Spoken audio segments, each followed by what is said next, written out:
Bonsoir à tous et bienvenue dans Breaking News. Bonsoir Armand. Bonsoir Martin, tout de suite les titres. Politique, le député maire Jean Culou condamné à 5 ans de prison ferme. Le procès en appel aura lieu en 2026. Il aurait déclaré à la presse « Allez tous vous faire enculer ». Oui, à noter qu'il conserve son poste de ministre, Martin. Société, les barbus sont-ils vraiment sales? 44% des personnes interrogées s'y déclarent favorables. Et puis cyberculture, un nouveau site de rencontre qui fait un tabac. Voisinvoisine.com, rencontrez votre voisin sur internet et faites l'amour ensemble, une pratique qui nous vient des États-Unis, Armand. Et puis pour finir, avec l'arrivée de l'hiver, le retour des restos du port. Maghrébins s'abstenir bien sûr. Les infos c'est tout de suite et c'est sûr TV 2000.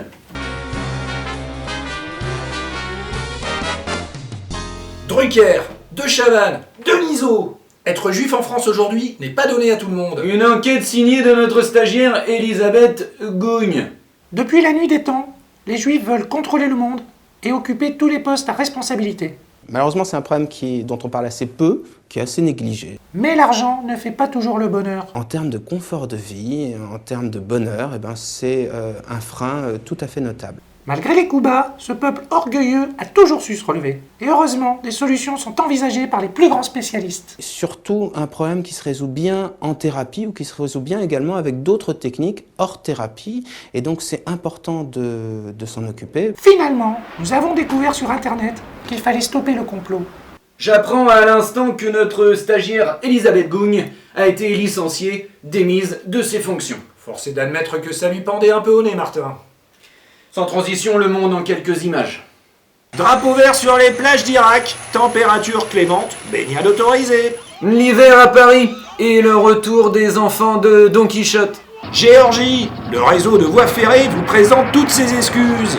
Et puis Philippines, on a retrouvé le gamin le plus cool du monde. Sans plus tarder, nous retrouvons José Rossi et son reportage sur Megève, la station de ski de luxe. Le rêve de l'homme, voler. C'est à bord d'un petit biplan que nous survolons Megève. Délices de truffes, hébergement de grand luxe, cours de ski avec la championne olympique Anna van Grebel et les souvenirs qu'on conjugue au présent. Puis quand vient le soir, petit cours d'eau, boule de Noël, et être avec une femme dans la piscine. Aujourd'hui, il a encore fait un temps splendide sur Megève, avec 80 cm de poudreuse en haut des pistes. Mais demain, c'était José Rossi pour TV 2000. Merci à José Rossi et à toute son équipe. Allez, pour finir ces sports week-end, les infos sportives que vous avez manquées, des images de sport commentées. Après avoir fêté son titre de champion du monde des pilotes alcooliques, Jean-François Bliniz est allé à la rencontre de son public. Rigolade assurée encore cette année au Grand Critérium International de la Grimace.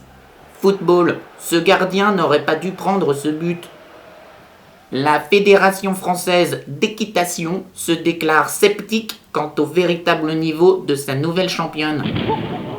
Bravo le sport sur TV 2000. Et pour conclure, c'est l'élection de Miss TV 2000. L'an dernier, c'est Natacha qui avait gagné, Martin. Alors envoyez vite vos photos. TV 2000, c'est terminé. Après la météo, retrouvez votre docu-fiction. Olaf, chien blessé. Bonne soirée à toutes et à tous, et c'est sur TV 2000.